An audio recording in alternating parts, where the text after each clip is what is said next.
myths, and people like, Jim Morrison was creating something new. The Doors were doing something crazy in the 60s. People still, haven't really grasped how awesome the Doors really are, or some other bands, because they weren't straight ahead awesome, they had a lot of deeper meaning to it. No, you mean later they grabbed onto the Doors? Yeah. Okay. People are still, but I still think they're kind of almost misunderstood because it's more mythical with them. I think their feeling is more mythic proportion when you listen to their music. I think it's a deeper meaning to it. Oh, okay. And then like you have this rap stuff that not a lot of rap deals with science fiction. Not a lot at all. No. At this point too, because he really started getting into creating his own personalities, because he was just growing and growing and growing. So he created how many personas? 22, I believe. 22 personas, where he made every bit of his artwork was functional. So if it had lasers full on it, suits of armor, by the way, each one of these.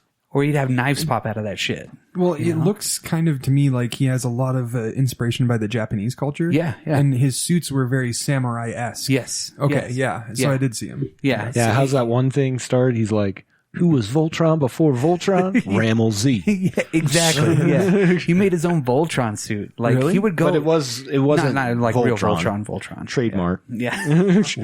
It was like he would come out and go to different places and put on a show where it would be the music, but he would be in these weird personas where you couldn't see his face, but everything had lights on it. It was functional.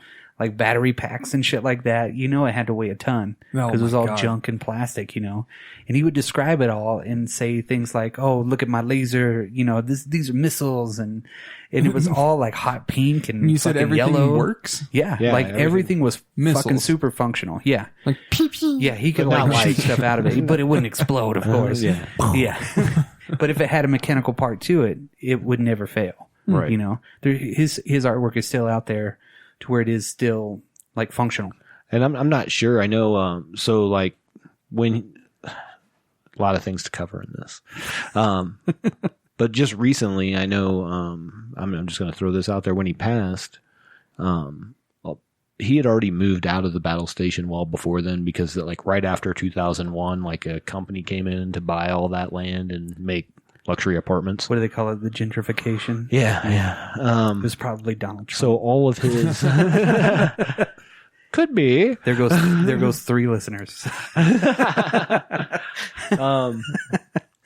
But he took all of his art and put it in like storage. Yeah. And I know I think it was like 2018, Sotheby's was going to be auctioning off a bunch of his estate. Dang.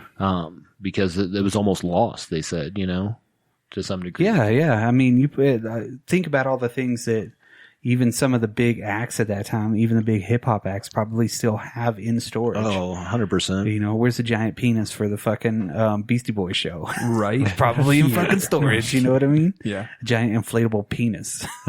It's like those beach balls that you have inflate and have the crowd hit around.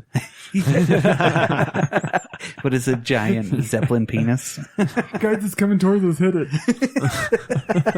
Sorry. Either way, back on topic. But I mean, he did kind of like drift off a little bit there. I mean, he was still making art the whole time, and really his influence started coming more out. People were doing more interviews in kind of the early 2000s, really. Absolutely. The whole 90s kind of really like slowed down for him in a way. Well, I want to kick real quick that like in the early 80s, he offered to send the U.S. military some intelligence that he'd gathered for the national defense. Yeah. And they were like, no, thank you. Yeah. In 1985, he wrote an opera called The Requiem of Gothic Futurism. Nice. In the 90s, he had tried, and I'm quoting directly from the New Yorker. So I just wanted, it was the nice succinct bit here. In the 90s, he tried to promote his ideas by producing a comic book and a board game. There's a board game I'd like to find if that's actually a thing. Nice. He thought that toy manufacturers might want to mass produce his garbage god models. Yes. That would have been awesome. How cool is that? I got number 23. Yes. Yeah, the dude with the giant eye. There was a bookie. I want the Mater D. Oh, yeah. He had every one of them. He even had like a female. Absolutely. At one point, too. Yeah, the secretary. Yeah, and each one of them had this huge backstory. Yep, absolutely. I don't know. It's just he did so many different things, which I don't know. He really did like influence so much, but then he dropped off because the recognition wasn't there, I guess. Yeah. And of course I'm just thinking out loud on that part of it. You know, the influence was heavy, but the recognition just really didn't like hit whenever it needed to. Right. To kind of propel him to do more, maybe. Yeah. I mean, I think that he was always working on stuff. It's just whether it got out anywhere. You know what I mean? For instance, was it going? I never knew of Rammellzee before we did this. You know, and I know there's tons of people that don't know him, and he's not like the Backstreet Boys where you hear that name and everybody, even if they don't like him, know of him. Yeah. Like, he doesn't have that kind of reputation. Or repetition. But like at the same time, when you see it, in his categories, he is the top dog. Everybody does know him in those categories. He's just not a household name. Yeah. Yeah, I think especially your people who are really into the hip hop world, people that were, and there's still people that were like founding members, you know what I mean? And those people have passed on to that next generation. And we're probably 4 generations removed from that now. Yeah. So I think it's important to, a little drop culture in your life. Well, he's definitely dropped culture. Yeah. Oh my God. Yeah. I mean, there's so much to absorb from what he's got to say that, like I said, I think that it's still so far out there that it's going to take a little bit longer for somebody to grab it and be like, holy shit. Oh, it would. Yeah. Like, I tried to do research on him, and you just don't have enough time unless you spend a long time looking him up. This would be a thesis paper. Yeah. You know what I'm saying? Oh, yeah. 100%. Like, if you were having an art degree or some shit like that, and you wrote a thesis paper on fucking Rammellzee, they would be like, who the fuck is this? Your art teacher would say that shit. And, like, there's tons of people that have probably done that. Yeah. Like people that have known about him and they like introduce him to the class, and I guarantee like when you have art like that, it spreads like wildfire. Yeah. Well, and you can definitely, like you've mentioned in the art world, you see the ramifications of the Rammellzee. Correct. Right. You get to see. That's a great title. Yeah. That's my thesis paper. I mean, you can't. And specifically in his artwork, and then in music as well. You know what I mean? But even part of his art was performance art. Yes. Big time. And when he was in those, he would walk his daily life in those suits and armor. And he talked about, people would sit down next to him and be like, who are you? Yeah. And he'd be like, I'm the Rammellzee. Yeah. I'm just a guy, just an average Joe. Yeah. It's like, what's your name? Rammellzee. What's on your passport? Rammellzee. I mean, literally, that what's was amazing is nobody knows his real name. No. Like, there's a few that do, but they've never said it. Like his wife, his widow, she wouldn't. She's like, I can't remember exactly how she put it. She said something like, that is not a name to ever be said, or something like that. Wow. But there's only a couple people that really know his real name. But he liked everybody to call him Ram too. Yeah. You know what I mean? Just like instead of that was his short abbreviated. Yeah. Hashtag Ram Dog. Ram Dog. I mean, he literally, I think, he's one of those fringe people that is so influential. Wait, is he French? Fringe. Oh, I thought you said French. I was like, really? It's just the way that people view things. I think it's right there. I agree. I think that it's going to kind of hit again, and people are going to be like, damn, everything's Rammellzee now. Well, and I think you'll have somebody else that will take that turn of mixing quantum physics with their art. You know what I mean? There probably is now, but you know what I mean, that are inspired by him in some way. And they'll come back around. And they've just recently, in the last few years anyways, put up that Red Bull museum deal, where you can go see all his art.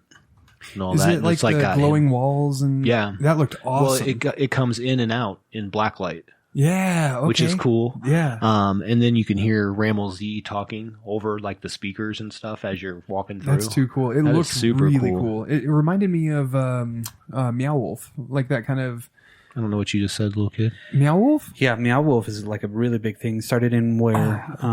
Texas? No, like New Mexico, I think. Or New Mexico. Yeah. Right. Yeah. Why do I not know that? It's like you need to look up Meow Wolf. It's a exhibit that you experience. Okay. Yeah, so you walk through it, but it's like a lot of it's interactive. A lot of it is just really cool. Nice. Knowing you would love it. Okay. Yeah. Cool. Different themes, different things. Like one section you have to open the fridge and walk through the fridge to get to the other room and all that kind of stuff. And it's really cool. I'm kind of looking at anybody that was kind of graffiti artists at the time, but also were kind of influenced by him. Of course, you got to look up Keith Haring for it. I already did, and he reminds me of Mr. Doodle a lot. Yeah. But you're right, yeah. A lot of that kind of art style is what I like. Yeah. Of course, they have Futura 2000, so I need to look that guy up. Black Le Rat, Zephyr, Barry McGee, King Robo. There's a lot of people, but I don't know how much they take from him or create their own. Of course, Banksy's on that list too, because you can be inspired by, Yeah. You can be inspired by and similar. Even to think about doing a Rammellzee homage or something like that, where would you start? You just grab trash and just be like, fuck it. I mean, that's what he did. I think it would start more with, is your idea aligned with, where's it coming from? Yeah. Going from hip hop legend to fucking 3D weird dude. Yeah, 3D weird dude is a good description. That's the best way to put it. 3D weird dude. Definitely was committed to his art. 100%. Yes. Yeah. The deconstruction that he did, I don't know, is so crazy. I really think that it's a big piece of drop culture. Didn't we first learn about this from one of your friends, Dan? Yeah, Stefan Garanin in Illinois. He said we should do an episode on this like a year ago. See? And I was like, I'm in. Yeah. Sign me up. And we literally don't give us a time frame. Yeah. Yeah. We literally kept just like when are we going to do Rammellzee? When are we going to do Rammellzee? Yeah. And I was like, huh? Yeah. Who's Rammellzee? I really like the phrase, he lives at the edge of comprehensibility. That's 100% right. A best way to kind of put it together. And again, this New Yorker article, if you get a chance to, just look up Rammellzee and it'll be this spectacular personal myth of Rammellzee. You read that, kind of watch some of the videos, you'll kind of get into a little bit of that headspace for it, but there's not much. The Red Bull one is like the best one. Yeah. There's some good ones. Maybe we can throw some links up on the website or something, see what we can do. I did fail to mention that he was also in, he wasn't like the main actor, but he was in Stranger Than Paradise. I don't know if you guys are familiar with that. I've heard of it. Jim Jarmusch. Movie. Of course. And of course, right? Of course, he would be in a Jim Jarmusch movie. And that movie actually starred like John Lurie, who's a jazz musician, Rich Edson, who was the former drummer for the Sonic Youth. Oh, nice. And then some actors, I don't know, whatever. But it was just again, so we're throwing stuff out there that you guys can check into. He's in that as well. The band, the Sonic Youth? Yes. The Sonic Youth. The Sonic Youth. Shout out to a friend. I believe that they're doing the theme song for the new second season of The Watchmen. Oh, cool. Rammellzee will do the art. No, I'm just kidding. Or hip-hop artist. He did refer to himself as the Rammellzee, though. Ooh. So we got to call him Rammellzee? No. No. No, I really think that, I mean, if you guys look into him, you'll really enjoy what he has to say. His art's very unique. Yes. And it doesn't have a pattern. Like, it's just whatever it is, it's art. Well, I would say like color-wise. Colorful. Yes. Yeah. Color-wise, he really did use a lot of bright, vivid, absolutely, in-your-face colors. And I guess I just said it earlier, he does kind of have a Japanese style. Yep. But I mean, like, it doesn't look like it's in the same category. Which is weird because he's half African American and half Italian. Yeah. Imagine literally like the world is destroyed, but yet people create suits out of the garbage. You would have Rammellzee's personas. Yeah. You know what I mean? And they would all be wearing these things like like this weird like transformer type shit just to shield him from the elements and live and construct a new world. It would almost be like a really cool comic book. Yeah, you know? It would be. Yeah. Like if he did a comic book, that'd be insane. I think he tried. And he was also... I don't blame him. Yeah. It's weird.